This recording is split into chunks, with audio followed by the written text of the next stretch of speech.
காளான் கிரேவி எப்படி செய்யறதுன்னு பார்க்கலாம் வாங்க. காளான் கிரேவி செய்யறதுக்குங்க அடுப்பத்தை வச்சுக்கலாமுங்க. அடுப்பத்தை வச்சு சட்டி வச்சுக்கலாமுங்க. 3 ஸ்பூன் எண்ணெய் ஊற்றிக்கலாமுங்க.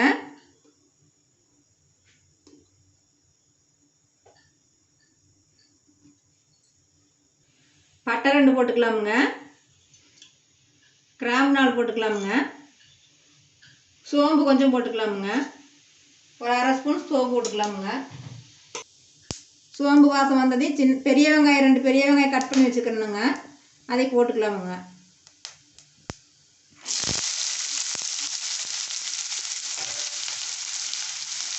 போட்டு நல்லா வணக்கலாமுங்க. வெங்காயம் நல்லா பொன்னிறம் ஆகிறதுன்னு வணக்கலாமுங்க. பச்சை மிளகாய் 1 கட் பண்ணி போட்டுக்கலாமுங்க. கருவேப்பிலை போட்டுக்கலாமுங்க.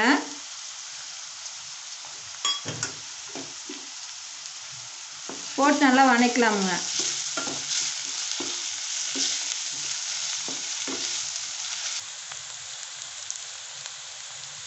வெங்காயம் பொன்னிறமாக வணங்கிருச்சுங்க. இப்போ இஞ்சி பூண்டு பேஸ்ட்டு ஒரு ஸ்பூன் போட்டுக்கலாமுங்க.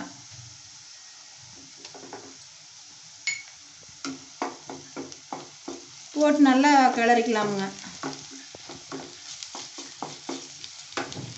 இஞ்சி பூண்டு பேஸ்ட்டு பச்சை வாசம் போகுதுன்னே வணக்கலாமுங்க.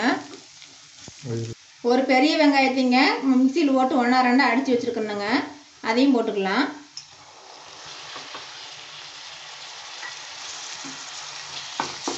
இப்போ பெரிய வெங்காயத்தை எடுத்து அரைச்சி போட்டுக்கணுங்க. கிரேவி நல்லா கிரேவியாக வருமுங்க, அதனால் வெங்காயத்தை அரைச்சி போட்டுக்கணுங்க.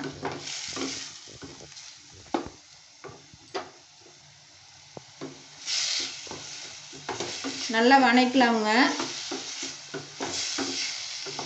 வெங்காயம் நல்லா வணங்கிருச்சுங்க. பெரிய தக்காளி 2 எடுத்துங்க, பொடி பொடியாக நறுக்கிருக்கணுங்க, அதையும் போட்டுக்கலாம். போட்டு நல்லா வணக்கலாமுங்க.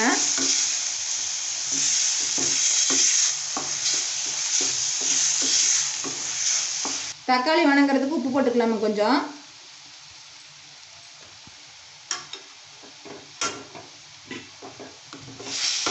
உப்பு போட்டால் தக்காளி நல்லா வணங்குமுங்க.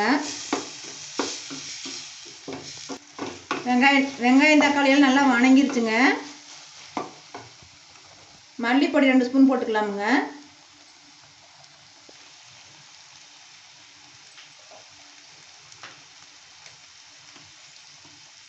மிளகாய் பொடி சின்ன ஸ்பூனில் 2 ஸ்பூன் போட்டுக்கலாமுங்க.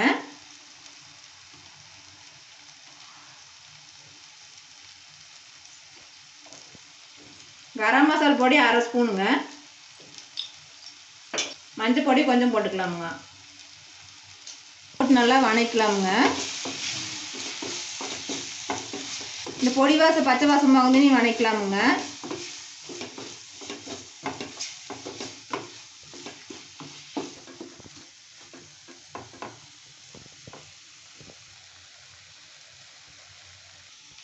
$400 கிராம் காளான் வாங்கிங்க, சுத்தம் பண்ணி கட் பண்ணி வச்சுருக்கணுங்க. இப்போ காளானை போட்டுக்கலாமுங்க.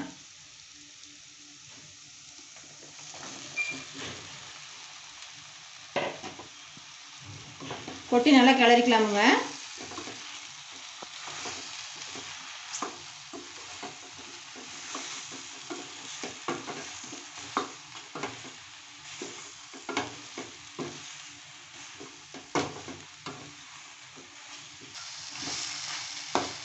நல்லா காளான் போட்டு நல்லா வணக்கலாமுங்க. நல்லா கலந்து விட்டுக்கலாமுங்க. காளானே லேசாக தண்ணி விடணுங்க.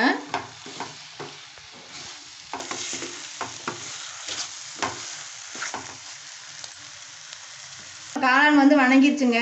இப்போ கிரேவி ஆகிறதுக்காக நான் 1/2 டம்ளர் தண்ணி ஊற்றிக்கலாமுங்க.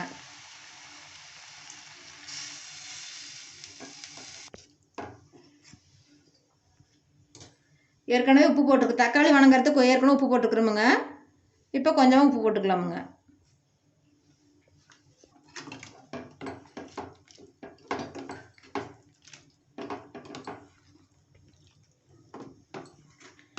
உப்பெல்லாம் அளவாக போட்டுக்கலாமுங்க. இது நான் கெட்டியாக கிரேவி வேணுங்கிறதுக்காக கொஞ்சம் தண்ணி கம்மியாக ஊற்றி வைக்கிறேனுங்க. நீங்கள் இன்னும் கொஞ்சம் கிரேவி அதிகமாக வேணும்னா இன்னும் கொஞ்சம் தண்ணி ஊற்றிக்குங்க. இப்போ வந்து ஒரு 5 நிமிஷம் வேகட்டுமுங்க. இப்போ வந்து நம்ம வந்து மூடி போட்டு மூடி வச்சிடலாமுங்க.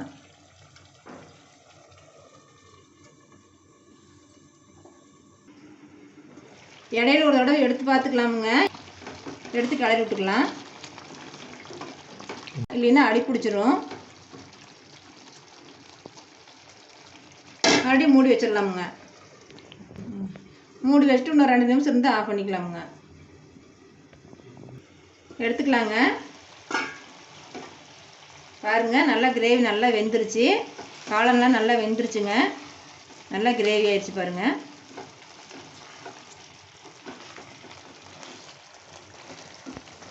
அவ்வளோதாங்க. இப்போ வந்து மல்லி இலை போட்டுக்கலாமுங்க.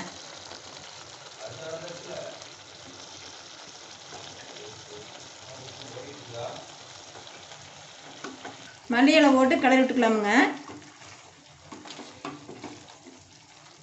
அவ்வளோதாங்க, காளான் கிரேவி ரெடி ஆயிடுச்சுங்க. இப்போ வந்து அடுப்பை ஆஃப் பண்ணிக்கலாமுங்க.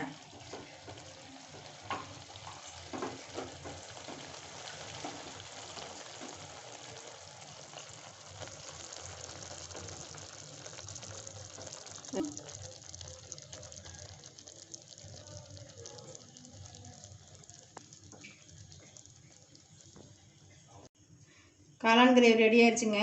இது இட்லிக்கு, தோசைக்கு, சப்பாத்திக்கு, நானுக்கு எல்லாத்துக்கும் வச்சு சாப்பிட்டுக்கலாமுங்க.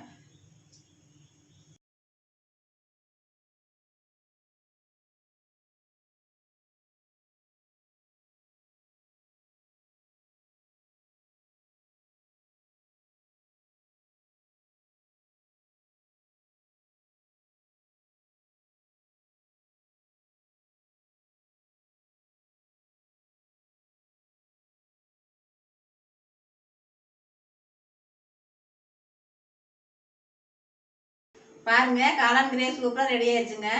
நீங்களும் இந்த மாதிரி உங்கள் வீட்டில் செஞ்சு பாருங்க. இந்த வீடியோ உங்களுக்கு பிடிச்சிருந்துச்சுன்னா லைக் பண்ணுங்க, ஷேர் பண்ணுங்க, நம்ம சேனலுக்கு சப்ஸ்கிரைப் பண்ணுங்க.